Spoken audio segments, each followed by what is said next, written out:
Kakinada జగన్నాథపురంలోని జమ్మిచెట్టు centre వద్ద శ్రీ సిద్ధి Vinayaka Visakha friends ఆధ్వర్యంలో వినాయక చవితి మహోత్సవాలకు సంబంధించిన రాట ముహూర్త కార్యక్రమం జరిగింది. సేరు సతీష్ దుర్గా కామేశ్వరి దంపతుల చేతుల మీదుగా రాట ముహూర్తం శాస్త్రోక్తంగా నిర్వహించారు. ఈ కార్యక్రమంలో స్థానిక పెద్దలు దుగ్గన నాగరాజు, గుత్తుల రమణ, విల్లా బాబ్జీ, జోగా రాజు, మావులూరి సురేష్ నాయుడులు పూజా కార్యక్రమంలో పాల్గొన్నారు. ఈ సందర్భంగా దుగ్గన బాబ్జీ మాట్లాడుతూ ప్రతి ఏడాది శ్రీ సిద్ధి వినాయక విశాఖ ఫ్రెండ్స్ సర్కిల్ ఆధ్వర్యంలో వినూత్నంగా గణపతిని నిలబెట్టి చవితి ఉత్సవాలు వైభవంగా నిర్వహించడం ఎంతో అభినందనీయమని పేర్కొన్నారు.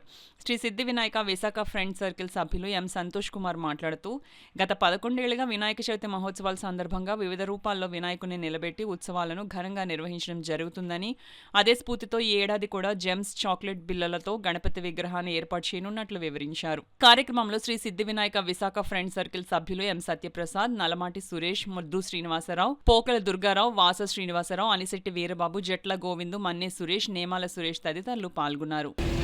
ఈరోజు 23వ వార్డులో విశాఖ సీట్ కావాలి సంతోష్ కుమార్ అనే నా మిత్రుడు ప్రతి సంవత్సరం కూడా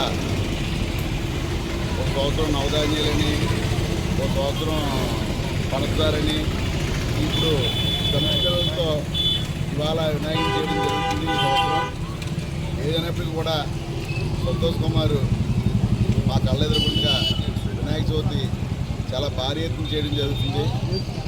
మా మిత్రుడు, నా తమ్ముడు సంతోష్ కుమార్ ఇంకా ఆ వినాయకుడి ఆశీస్సులు ఉండి చాలామందికి ఉపకారం చేయాలని కోరుకుంటూ ఈ అవకాశం ఇచ్చిన సంతోష్ కుమార్కి మరీ ఒకసారి ధన్యవాదాలు చెప్పుకుంటాను. ఇది 11వ సంవత్సరం వల్ల ఈ సంవత్సరం జేమ్స్ పిల్లలతో ఈసారి వినాయకుని చేసి పొల్యూషన్ లేకుండా ఒక 6-7 సంవత్సరాలు బట్టి పొల్యూషన్ రహిత వినాయకుని తయారు చేయడం జరుగుతుంది.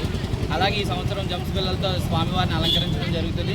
కావున వినాయక చవితి రోజు కాకినాడ ప్రజలందరూ ఇచ్చేసి స్వామివారిని దర్శించుకుని వారి కృపకు పాత్రలు కావాల్సిందిగా మా కమిటీ తరఫున కోరి ప్రార్థిస్తున్నాం. ఈరోజు 11వ సంవత్సరం సందర్భంగా వినాయక చవితికి రాట ముహూర్తం చేయడం జరిగింది. ఈ సంవత్సరం జమ్స్ పిల్లలతో స్వామివారిని అలంకరించడం జరుగుతుంది. కావున 50 మంది ప్రజలు చవితి రోజు ఇచ్చేసి స్వామివారిని దర్శించుకోవాల్సి